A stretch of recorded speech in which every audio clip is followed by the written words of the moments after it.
So this week's Raw opened with Sami Zayn. We were in Canada, so it made perfect sense. Sami would come down to the ring and he would say that he was feeling a whole mixture of feelings. One of those was guilt that he couldn't give the fans the fairy tale ending. He said that he wants to see Roman lose those titles with his own eyes. This is obviously a very important line, a line that moves Sami away from that title picture. We expected him to move away from the title picture now that obviously Saturday has been and gone. And that line sort of indicated that to me. He said that he wanted to see Roman lose those titles with his own eyes. He didn't say he wanted to win them himself. It just very much felt like he is throwing his support behind Cody. He said that he wants to bring down the bloodline and he can't do that on his own. And so he called out Kevin Owens. And Kevin Owens came out. Sami thanked Kevin for helping him. Obviously, Sami was being beaten down after the match on Saturday. And Kevin made the save. Kevin said that he didn't do that for Sami. He did it for Sami's family so that they didn't have to watch it happen, just like how Kevin's family had to watch it happen to him at Royal Rumble. Kevin said, if you want to bring down the bloodline, why don't you ask your buddy, Jay? And then walked off. Feels like this is going to be a tag team. Feels like we are going to get these two together. Clearly, we're not going to get there easily or quickly, and we shouldn't, because there's been plenty to divide these two. To kind of pretend that none of that mattered now, I think would be a shame. So, we're letting this story breathe. We got plenty of time until WrestleMania. It makes perfect sense, to be honest. So, strong open, good open.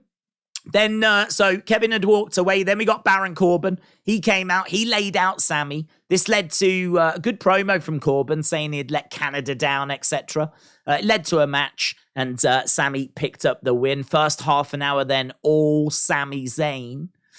Then we went to this sit-down interview with Rhea and Dominik. Rhea said that she is going to go to SmackDown for a face-to-face with Charlotte. Dominik said his dad is wrestling on Friday, so he might tag along. Not really much more to this than that, but it served that purpose at least. Then we got Austin Theory. Austin Theory was talking about John Cena, and he was talking about the fact that it should be all about him and not the fact that Cena is coming back to Raw in a few weeks. I thought that was interesting. Any Cena mentions from Theory are going to be noteworthy. He would then go on to talk about his match with Edge for the United States title, and that, of course, would be our main event. Then we got Mustafa Ali getting a victory over Dolph Ziggler. This has been a little feud that's been running for a little while now. Mustafa Ali picking up the win here.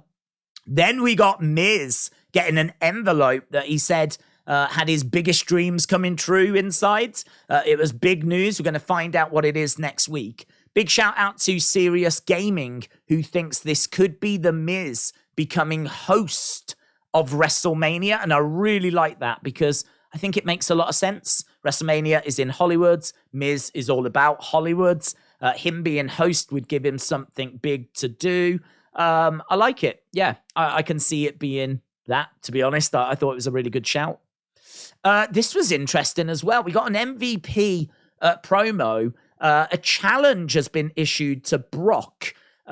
Brock, will he face Omos at WrestleMania? I'm a bit torn on this because it's maybe not the biggest name for Brock to take on, but it's certainly the biggest person. And for the casual fans, this is going to look amazing. Brock the Beast taking on Omos the Giant. Social media are going to eat that up. So even though it might not be a match we was expecting, I think from a casual fan social media point of view, it actually makes a lot of sense. So yeah, I don't know. We'll have to see how it goes. I am expecting Brock to accept, to be honest. Then we got this segment with Cody. Cody was in the ring and Paul Heyman would interrupt.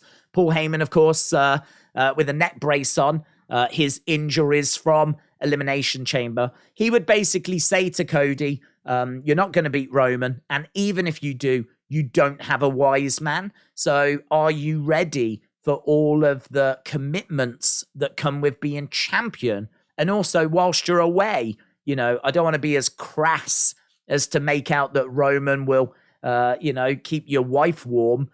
Roman's married, but I'm not. So Paul Heyman sort of teasing that he might snuggle up to Brandy Rhodes. I mean, that is quite the visual. This certainly seemed to irk Cody Rhodes. I would say this was not as strong as previous weeks, but then previous weeks have been exceptional. So you can't expect that, I suppose, every week. Then we went to Nikki and Asuka, and Nikki losing here. You can see the smile on her face, though. Nikki obviously still portraying that kind of manic maniac type character. Although we would see a different side of Nikki later, and I can't wait to talk about that. So Asuka picking up the win, and then she like spat out like blue goo.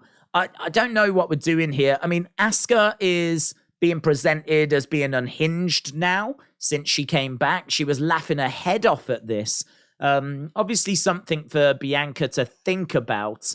I don't know if we're trying to get across that Asuka now has got the power, the ability to generate this goo whenever she wants.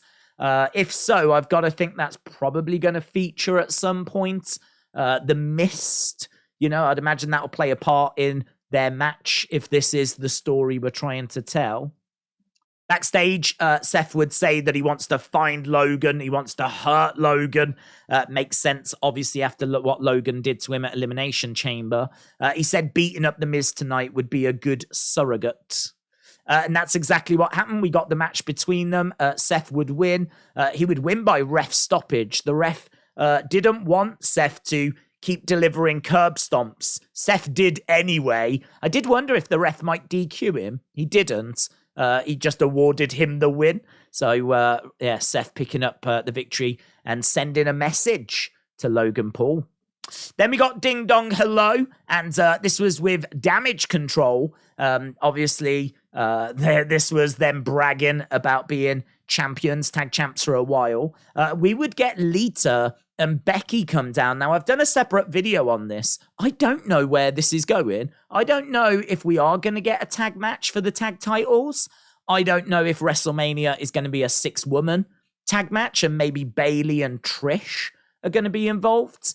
Maybe we get a tag match on the road to WrestleMania, which leads to a 6-woman match. Like, I don't know. I just can't quite get a read yet as to what we're doing here. I've got to think Bayley is going to be involved somehow. Even if Trish isn't, Bayley will be. So, yeah, you'll have to let me know your thoughts on this as to where we're going with this. But interesting, yeah. Interesting that we're doing something with the women's tag belts. As Becky said, you know, they haven't been defended in a while. I think she joked, you might need to check to see if there's any spiders like in there, like that have got cobwebs and whatever, because we just don't see these belts getting defended. This was brilliant. This was Nikki confiding in Candice, saying that she's got no friends. Candice said, "Why are you following me?" And Nikki said, "I've got no friends," and then scuttled off. My heart legit broke for Nikki here. This was brilliant. This was brilliant. Then we got a match between Bronson Reed and Chad Gable. Otis would be distracted, or Otis, I should say, would be distracted by Maxine Dupri. And she gave him a card. Of course, Bronson would get a big splash and pick up the win. Then we got Elias in the ring. Bobby would put a hurt lock on. Bobby would then say, no one can get out of the hurt lock. I did think that Bray might make his presence felt here, but he didn't. I was very surprised. Very surprised. No Bray Wyatt, nothing. No Alexa, no Howdy. Yeah, I was surprised. Then we went to our main event. And what wasn't surprising was seeing Edge lose. Theory picking up the win here makes sense. He goes on, you know, to WrestleMania to defend the title. We know that Finn and Edge's feud wasn't finished. Finn would inject himself here. He would ensure that Theory retained, kept the title. Edge was beaten down, and that was it. This is how Raw ended. Love this ring gear for Edge, by the way. It looked awesome, and it was a really good match as well. So an all right Raw.